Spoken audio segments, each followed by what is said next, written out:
अशी एक मुलगी आहे जी रोज सकाळी उठते, तयार होते, पण लग्नाला किंवा एखाद्या पार्टीला जाण्यासाठी नव्हे तर अंत्यसंस्कारासाठी. आणि आजपर्यंत तिने 6,000हूनही अधिक वेळा केले आहे. तिचं नाव आहे पूजा शर्मा. या लोकांशी तिचं कोणतंही नातं नसतं, कोणतीही ओळख नसते, तरीही ती तिथे पोहोचते.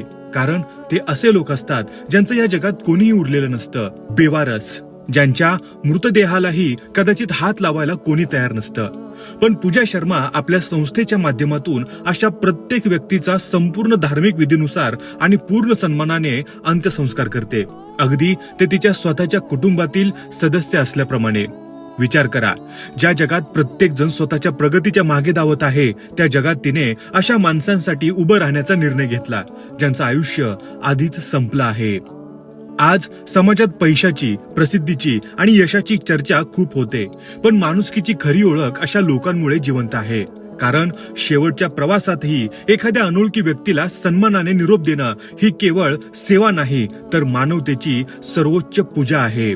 पूजा शर्मा यांच्यासारखी माणसं आपल्याला शिकवून जातात की नातं हे रक्ताचं असायला हवं असं नाही.